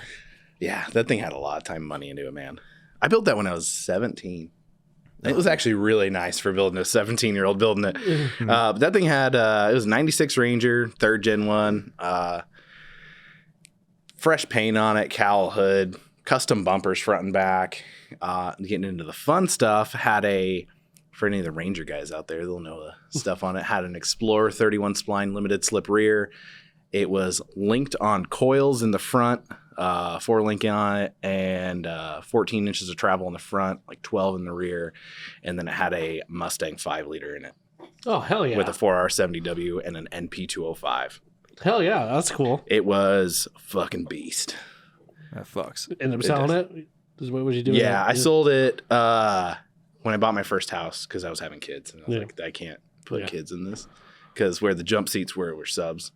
Yeah. It had a killer sound system in it too. It had like Hertz 6.5-inch components, some Kenwood Exelon subs, and amp, and nice Kenwood stereo. Like, Wait it a was. second here. How old are your kids? What did you sell it? I sold it 5.5 years ago. My kids are 4 and Okay, 5. I saw it on Craigslist for Marketplace for sure. Oh, it was not recently. No, when you were selling it yeah. originally. Yeah. I know we've been friends on Facebook for a while, but I'm starting to think now, like when I had kids and bought a house, I'm like, I knew. Did I see it? Because I always search out Rangers and stuff like that. And I've always I wanted saw a solid axle swap one 2 weeks ago Yeah. in downtown for like $5,000. I was like, I was like, babe, we need it. Babe, I know we got 2 kids, right? And this thing can't tow anything. But okay, just hear me out. Yeah. Yeah, I think I'm pretty sure I remember seeing that on either Craigslist or Marketplace when you were selling it because I looked at it and I was like, I had a lot I could done to do that that. thing. And it was like, the engine swap was done super, like the cleanest I could possibly do it. So it had Mountaineer, 5-liter. It was full fuel injected, emissions compliant, That's cool. ECM in there, AC worked. I mean, no check engine light, everything, all the gauges worked, everything worked in it, just as like it was rolled out of the factory like that. That's cool. that's beautiful. So I mean, that was I got one more question for you. yeah. How fucked is your front diff in your Maverick? Oh, it's pretty fucked. It's pretty bad. Is it really? Yeah, my wife and I are like, I really need to order it because we use that thing every day to feed our horses. Oh, gotcha. And every time you turn, The fact that you came out and sent it with us for a weekend makes that so much better now. every time you turn, it goes clunk, clunk, clunk, clunk, clunk, clunk, clunk. Oh, Not in shit. 4-wheel drive. Yeah. Just on flat ground, you turn and goes clunk, clunk, clunk, clunk, clunk. Oh, We should no. probably fix that. Yeah. So I haven't actually torn it apart yet. I suspect I probably also broke an axle shaft, but we'll see. Well, I have to give you props for what you took that thing through. For having your little 30s on Little there. 30. Okay, I was pissed about that too because I got those 30s and they measure out to like 28. Do they really? Bullshit. Yeah, Oh, they fuck. do. I was like, fuck. Yeah. No, I was actually pretty impressed with. I actually like the way that those things look, like those little like utilitarian kind of, Yeah. but still sporty. Yeah, because that was the first year. That's a 21 Commander, and man, that thing's killer. It's got good power. I needed something utilitarian and fun. Yeah, and yeah. I really wanted like a XP4 Razor, could take the kids around and stuff. But I got mine. I think I ordered mine the same time you ordered yours. I got it really? like Yeah. a month or two earlier. Oh, than yours. really? And it's the same thing. It was like nobody had anything. Yeah. And they're like, I went in and I was like, you guys got an old one here? And they're like, yeah. Just so you know, I've got a brand new body style one coming in like a month and a half. And I was like, Ooh. deal. Yeah. Let's go. Yeah. Let's go. Yeah. When I was ordering mine, like there was a 2-month period. Because I had to wait 6 months for it. There was a 2-month period where I was like, should I get a Razor? Because All Sport had them. Well, no, they didn't. But Oh, you they could didn't? get them a lot quicker. I was originally going to get a General, and they were telling me like 8-month lead times. And I was like, that was hard ridiculous. pass. Well, I called like 3 different places, and they wouldn't even let me order a Talon. Yeah, because they have like a contingency that, I'm only allowed to order like 3 this month. There's 2 this month. Yeah, it was stupid. I was like, well, I'm trying to give you money right now. Take my money. Someone take it. Like, I finally called Coeur d'Alene Power Sports and I'm like, yeah, no problem. I'm like, They've honestly. wait a second. You said yes, no problem? He's like, yeah, $500. Here's my Give me card the number. money. Yeah, let's do this right now. But Yeah, I'll be getting a pin locker for it. I'm gonna tear it apart here soon and probably put a pin locker in it and make sure, as long as the gears and everything are in it are good, Yeah. be good. It's just a regular diff. It's just small. yeah. Then we'll be mobbing and then go try and wear out those 30s. Put some 32s on it. Hell yeah. 32s clutching. Get those System 3 tires. I'm telling you will not regret it. I really wish I would have gotten the System 3 tires. They're cheat codes. It's cheat code, man. Like those things, they slide exactly as much as you want them, and they grip when you want them to. I swear to God, it's like they fucking know what you're thinking. Every time you slide a corner, and you just like, okay, I'm done sliding. You throw it onto like, beep, beep. Yeah. Okay, we're good now. Those tires are badass. I told people last weekend because people were kind of like drooling over my tires, and Yeah, I was they like, are. They should be. well, I mean, they're a pretty badass tire. Like Yeah. they look like a fucking. They look like a Maxxis Trepidor. They do. but smaller. And some of the System 3 tires are super knobby, which doesn't do great up here. No. But and those what ones are you have- DOT approved too, so Which you is can ride them on the road. Yeah, which is a big deal, especially when you go up toward like Stevens County, stuff Yep. like that. Yep. Or Idaho. I don't know if you do all that, but Oh yeah. all that's DOT compliant. And Yeah. I don't know if you have Yeah. a actual street legal kit on it or not. Of course I do. Yeah. Street legal kit. Hand signals. I've got arms. My horn is get out of the way. Just turn the stereo up louder. Yeah, that's my You horn. don't hear me? Yeah. So no, but they're awesome. They grip like a freaking motherfucker, and I absolutely love them. That was the best thing I ever put on that thing. Was that wheel and tire package? Yeah. Tyler basically has me sold on his side by side. I know. I was watching you guys. I was like, you and Keith. And I was like, God damn it. Yeah. I need a Talon. Yeah. They're fun. They're fun. I mean, I do. Once you have one for a while, you kind of wish you had like just a little bit more power, just a little The bit. fit and finish for me is what was the big. Oh, yeah. Like Can-Am's, Polarises, all that. They're all great products. Yeah, they are. But the fit and finish of a Honda, it looks like you're in a damn car. Yeah. Like everything And it is drives like it, too. painted. I mean, everything's nicer. Yeah. It's like, and they're all in the same price range. I'm like, oh. They're actually cheaper. I think MSRP on my Talon was like $21,900. I ended up like out the door. It was It's like 30 now, probably. well, no, they're actually not. They kept with like the same pricing, which is pretty freaking awesome. But you can't get it with a turbo. Well, you can, but you gotta have the dealer install it. And I've actually heard problems with like because the dealer will install the Jackson Racing kit, but I've heard even Cooper was telling me about issues with especially like high elevation stuff with those like the mapping is wrong on the tuner. It's the biggest thing with like power sports stuff, getting the mapping right in them and dealing with different elevations. They're so sensitive to it because you're pushing so much power out of such a small engine. Yeah. It's crazy. The thing is, it's like a 2-cylinder. That's it. It's just getting that's down. the same engine they use in the Africa Twin bikes. Like, ride that bike. That bike is probably wild. So, how much power does yours make? 100 horsepower. 100 horsepower. Yeah. So, just put the in perspective here. I'm going to smash on 7.3 guys. I have more power than your 7.3. As a tire. Yeah. that little engine Yeah. makes essentially half of what my OBS Of a made stock crank. 7.3 liter. Okay. Yeah. With It's wild. 1/7 the liters. And you can just absolute rev the piss out of them. Yeah. Like bang the rev limiter. Oh, yeah. I like the guy that I had drive my Talon this weekend because he let me drive that 125. Mm-hmm. He like tried the manual mode and honestly, if you're trying to go fast in manual mode, it's actually really hard to not hit the rev limiter. Because it just zips through. It just zips right through it and you're like like oh shit. sport mode. Yeah. Like you almost feel like you have to short shift it before you You kind of do, yeah. Yeah. But they're so much fun. I love those things so much. Every time I've driven that thing, I feel like I'm fucking Mario. Don't you feel like you're a race car driver? Yeah. Like even like I said, the guy that was driving it, he's like, dude, it feels like you're in a rally car. Yeah. Like just the way it shifts, the way it downshifts, it just feels like a rally car. Oh man, when we were coming back from back to camp from the warming hut, Yeah. Oh man, we were bombing those roads, and I was like, I really hope no one comes down the other dude, way yeah. because it is gonna wad someone up. Dude, that thing though, when like you turn the wheel on that thing, it'll cut the ass a little bit, but then it'll just shoot straight. Like I don't know, man. Like I always tell like all the racer guys, like, yeah, you might get me on the straight, but I'll be bumping your rear bumper and around the corners. Yeah. Like I will. Yeah, I was trying to stay with Keith in mine, and I couldn't. Yeah. I was a couple bus lengths back. Yeah. Well, but the other thing there too is like, yeah, how many belts did you shred this year? Yeah. Yeah. The whole time when you're fixing your belt, sitting there just Drinking a beer. sipping Yeah. ice cold beer. Let's go. Hey, I have a toolkit for belts. I'm not going to help you, but you can use my toolkit. Yeah. I always walk up and be like, what is that? What is that thing? belt? Yeah. Does mine have one of those? I've never had to change that. Everyone's like, shut the hell up, Tyler.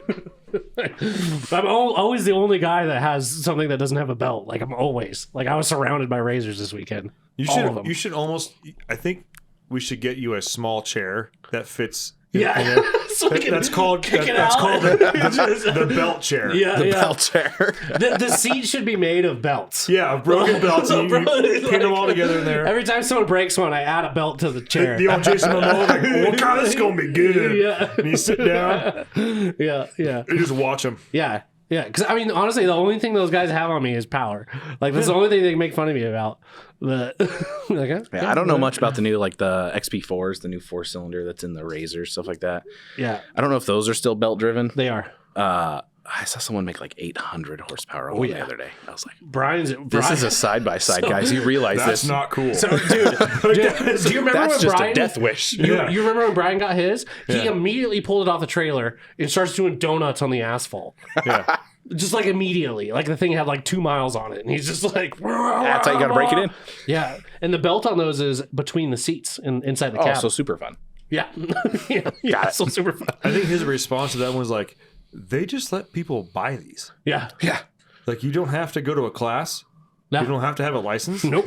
Like, you don't even have to have a truck. Yeah. How old are you? 16? Here you go. There you go. If you Sign here. have money, Yeah. Here's 200 horsepower. yeah, you can buy this. Like, this, it's not cool. You got to have some money though. I mean, Yeah. but still. You know. Daddy's money for the most part. I will take the reliability of a gearbox and Oh, me too. and your setup 10 times out of 10 up here. Yeah, like I feel like I made a good decision with that. I think you like made a was, great decision. I was like hard set on that when because I did research for a long And you have, time. yours is like the shortest 4-seater, isn't it?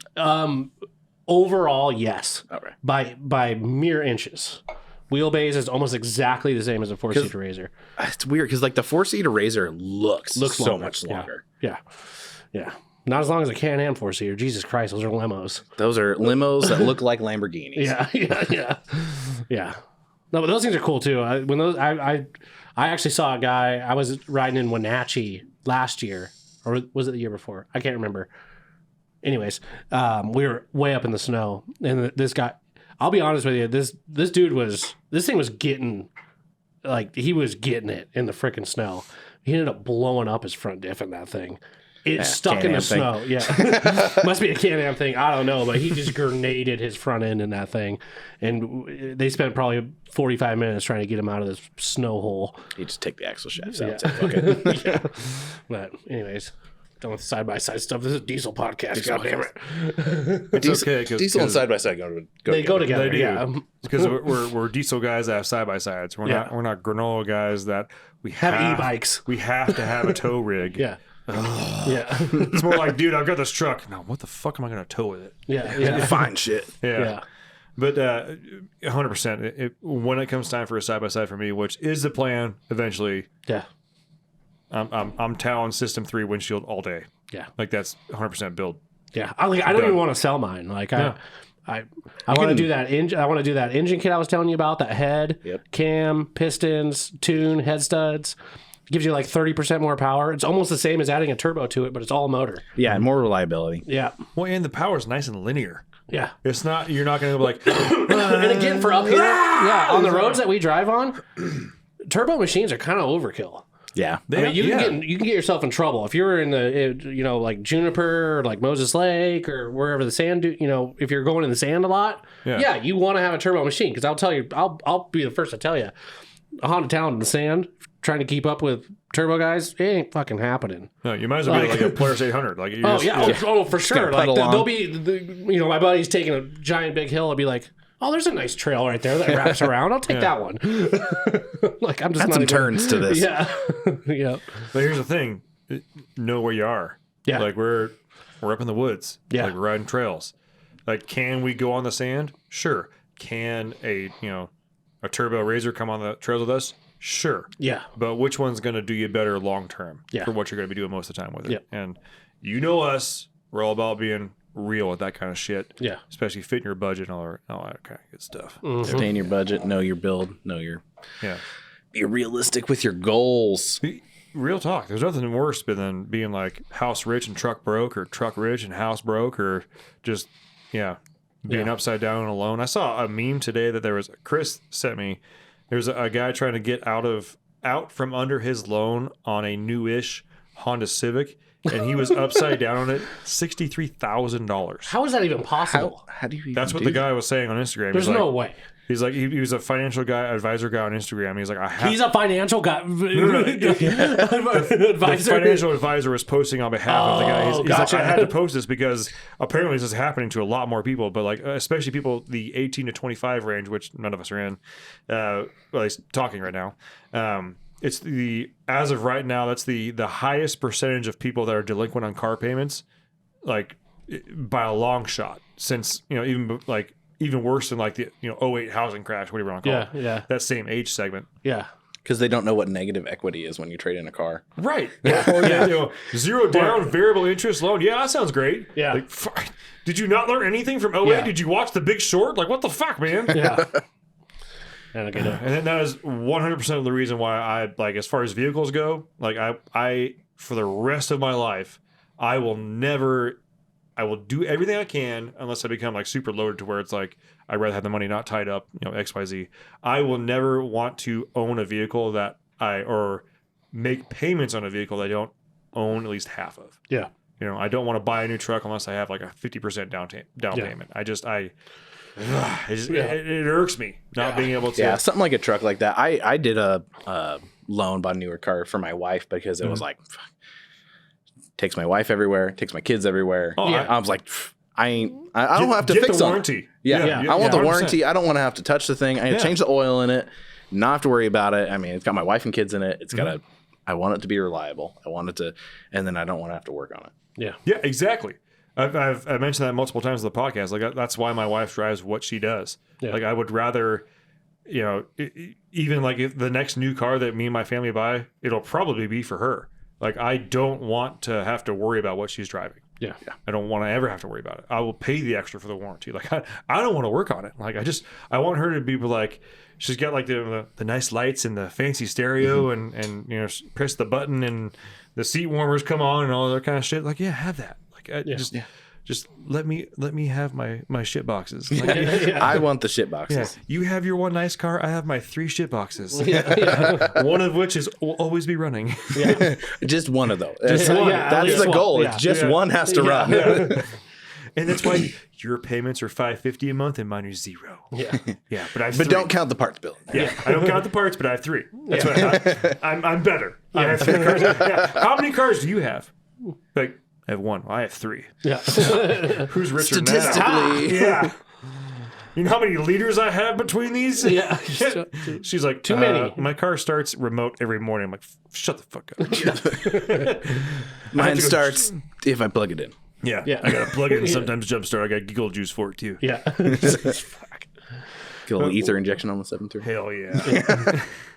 But we're going to wrap this one up. Ladies and gentlemen, greatly to appreciate all you guys tuning in. The barley juices are starting to feel on my face right now. I can tell. But Burgi, if people want to find out more about Deer Park or anything like that, how do they do that? Well, check the us city, obviously, or town, but the Deer Park Diesel. check us out on Facebook or Instagram. We've got a new social media manager kind of dealing with all that stuff, or give us a call. You can even book any of our stuff online. All of our stuff is everything is done online if you want to eat it, but you can still call in. Any of our all of our work order stuff's done online. So anytime you come in, anytime you have your truck brought in, everything, you can see everything. You can look at all the pictures, look at all the notes, look at everything, and get a hold of us whenever you need to. Open 8 to 5 Monday through Friday. I love that operating system that you guys have. What's it called? Shopware. Shopware. I fucking love it. It's the So coolest nice. thing ever. The biggest thing with dealing with shops is what is it? People say the least trusted people in the country are lawyers and mechanics, and we're trying to bridge that gap. Fuck yeah. We want like to keep the trust between the people. Everything that we see on the vehicle, you're seeing on the vehicle with a picture, a note, all on your phone. Prove, deny, anything. Everything's on the phone. Everything's anything you see. We are not behind some smoke. We're not behind anything. We give you all the info we have. We give you everything to make a decision. And just that way it leaves the power into you, but still we give you our input on what should be done.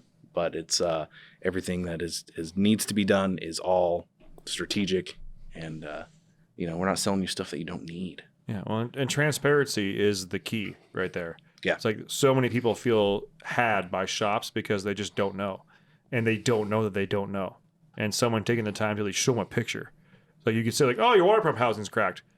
Well, that doesn't sound serious. Well, it's kind of serious. Well, Here's a says pic. who? Yeah. Yeah, well, here's a picture.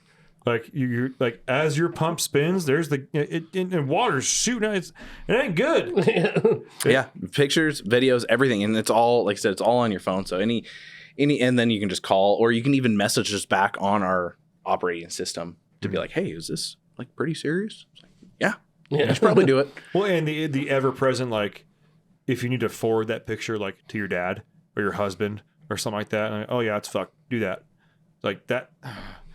Being a service writer like in San Diego in like 2005, 2006, I can't tell you how many dads I talked to. Like just their daughters are trying to like drive back home to Northern California or something like that, and they're like, we're inspecting their cars. I can't tell you how many fucking dads I talked to. Just like, hey man, like, will she get home? Yeah, like the brakes are like squeaking, but there's like They'll make it 500 miles. yeah, 500 miles, yeah, that's fine, but like I wouldn't send her home with it. Like if you're gonna do it. But like if not, like I can do it here in 2 hours for like $180. Like, but like to be real, like if it were mine, I wouldn't do that. Yeah. And I can't tell you how many times people were appreciative of that. Like give like the real deal. Like, keep in mind, like I was like 19, 20 at that time. And I don't know. Yeah. But transparency with shops is huge. Transparency with shops, finding the shop that you like. Not every shop. Not everybody is a perfect fit with us. They're a perfect fit with another shop, and that's totally fine. That's the biggest thing. Find a shop that you trust, that you get along with. We have a lot of relationships with our customers that it's like, we're friends. We have a couple customers that we go out and ride side by sides now. Mm-hmm. Like, yeah, it is. You got to find someone that you trust, whether it's us, whether it's another company in town, whether wherever you are in the country. That's the biggest thing. Find a shop that you trust, one that communicates well with you, one that fits within your budget. A lot of shops have different budgets. That's, if that's a more bigger deal thing for you, some are good, some are not. Yeah. It's just find someone that you trust. Yep. Yeah. And I will say, I don't know Deer Park's shop rates off my top of my head, but I can tell you right now, finding a shop that you trust at that point, if you ever feel like it's too much, just remember that little extra you're paying per hour or whatnot, that trust, that's the cost. Yeah. That's it right there. And you can't build that anywhere else. I don't know. Having that, there's people you don't lie to. Don't lie to your doctor, don't lie to your mechanic, and pay your transmission guy whatever he wants. Like there's a couple things in life that you just got to do, because they will. Did I say don't lie to your lawyer? Is that one of them? Yeah, okay. Because they will find out the truth, and it's only going to cost you more money in the end. And no one's going to be happy about it. So tell the truth, pay what it costs, and be happy with it. But Alex, it's been a great experience having you on here. I greatly appreciate it. Yeah. Thanks If for you're in the having me. Spokane area and need work on your diesel truck, check these guys out. Yeah. And if you guys have questions that you want a shop foreman to answer, we can have him on again. Yeah. We will have And he's him on up- the Facebook page. He's on so. the Facebook page. Yep. And we'll have him up there. We can answer questions, and it'll be a grand old time. Oh, yeah. Yeah. Everybody, I greatly appreciate you guys. Today's the 1st. Happy June First. fucking VGR month. Whatever.